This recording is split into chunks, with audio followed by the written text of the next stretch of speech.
मेरा नाम तमन्ना सोनी है और मैंने अपनी फर्स्ट बुक जो है रिलीज करी है, जिसकी आज फर्स्ट लुक आउट है और इस बुक का नाम है उर्मी। उर्मी यानी कि एक लहर। ये प्रेरित है हमारी जिंदगी से। जैसे समुद्र की लहरें हम देखते हैं, कभी वो शांत होती हैं और कभी कोलाहल मचाती हैं। इसी स्वरूप में हमारी जिंदगी में उतार चढ़ाव चले रहते हैं, कभी सुख है तो कभी दुख है।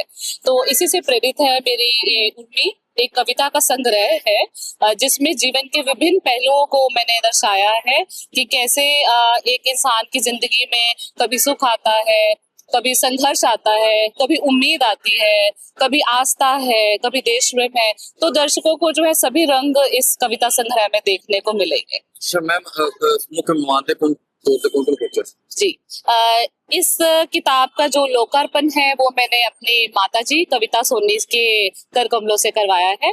जन्मदाता से बड़ा मैं मानती हूँ कि कोई भी चीफ गेस्ट नहीं है, पर इसके साथ साथ इस समारोह की जो शोभा बढ़ाने आए वो मेरे भाई बहन, मेरे एक बार प्रेम से बुलाने पर लोग पहुंचे। मैं बहुत आभारी हूँ हमारे म्युनिसिपल कॉर्पोरेशन के असिस्टेंट कमिश्नर श्री जसदेव सिंह सेखो जी के, जो मेरे प्रेम भरे प्रस्ताव को उन्होंने स्वीकार किया और बहन की इस हौसला अफजाई करने के लिए पहुंचे।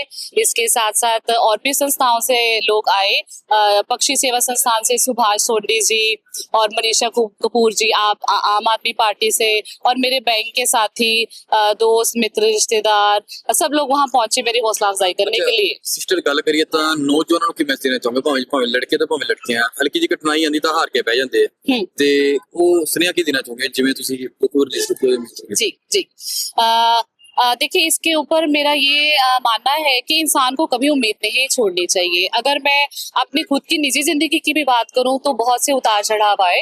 कभी ऐसा भी दिन आता था कि मन होता था कि जिंदगी यहीं खत्म हो जाए तो अच्छा है, और कभी रात ऐसी होती थी कि लगता था कि दिन ना ही निकले मेरे लिए और हम चले जाए तो अच्छा है ना। मगर एक जो आपका एक फायर अंदर हमेशा रहती थी कि नहीं, हम जिंदगी से हार नहीं मान सकते हैं, हमें कुछ करना है, कुछ बनना है, और जैसे मर्जी विपरीत परिस्थितियां आए मगर हम हौसला नहीं छोड़ सकते हैं। हमें एक मिसाल कायम करनी है कि जो भी परमेश्वर ने हमारे हाथों की लकीरों में सुख दुख लिख दिए हैं, हमें उसको सरेंडर करके, उसको सौंप कर वो पल जीने हैं और कभी हार नहीं माननी है। और एक मैं स्पेशली ये मैसेज देना चाहूंगी कि हम अपने दुख में ना कई बार इतना ज्यादा दब जाते हैं कि हम सामने वाले का दुख देना जो है देखना भूल जाते हैं। तो मेरा ये यूथ को मैसेज है कि कभी किसी सिचुएशन से हार ना माने और अपने दुख में इतना मत डूब जाओ कि आपको सामने वाले का दुख ना नजर आए। यानी जितने मर्जी हालात खराब रहे हो, मगर मैंने हमेशा प्रयास किया कि मैं अपने आसपास चाहे जीव जंतु हैं या लोग हैं जरूरतमंद मेरे भाई बहन, मैं उनको मदद जो है मुहैया करवाती रहूं। तो दूसरों को सुख देने का जो अनुभूति है उसको यूथ मान के चले कि हमें आगे लेकर चलना है। जैसे देखते हैं आजकल के जो बच्चे तरक्की भी काफी करते हैं, जी, माँ बाप को पीछे रखते हैं। आपने देखिए की है, लेकिन अपने माता पिता को आपने आगे रखा, लगता भी कि इससे लोगों को सीखना चाहिए। जी बिल्कुल। शायद मैं कहूंगी कि मैं बहुत ही मामूली एक इंसान हूँ दूसरों को शिक्षा देने के लिए, पर एक मैं फिर भी गुजारिश करूंगी, मुझे एक प्लेटफॉर्म मिला है तो मैं गुजारिश करना चाहूंगी कि माता और पिता से सर्वोपरि कोई भी नहीं है ना। मेरे पिताजी का स्वर्गवास 9 साल पूर्व हो चुका है, मगर जब ये मेरी बुक रिलीज हुई तो मैंने इस चीज का बहुत ध्यान रखा कि मेरी माता जी के साथ मुझे उनका आशीर्वाद भी रहे, और स्पेशली जो है कार्यक्रम में स्टेज पर उनकी फोटो जो है मैंने वो प्लेस की थी।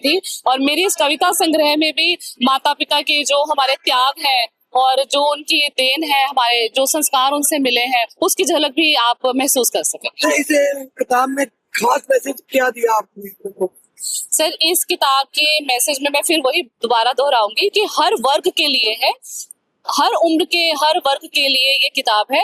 इसमें देश प्रेम, आस्था, उम्मीद, ईश्वरीय प्रेम, है ना, उम्मीद, संघर्ष, हर तरह का रंग संपूर्ण है इस किताब में। और मैसेज ये है कि अपने मन में करुणा रखें, देश प्रेम की भावना रखें, माता पिता की सेवा करें, और जीवन के हर विपरीत मोड़ पर भी अपनी जो है एक फौलादी इरादे हैं वो न छोड़े। मैं अपनी कविता की एक लाइन इसमें कहूंगी, ये जो नारी शक्ति है ना, कि मैं ईश्वर से ये प्रार्थना करती हूँ कि हमें इतनी हिम्मत दे कि जब वक्त हो तो हमें फूल सी कोमलता दे, जब वक्त आए तो हमें फूल सी कोमलता दे, और जब जरूरत हो तो हमें ज्वाला सा शोला भी बना ले। धन्यवाद। ਤੁਸੀਂ ਦੇਖ ਰਹੇ ਹੋ ਸਟਾਰ ਨਿਊਜ਼ ਪੰਜਾਬੀ।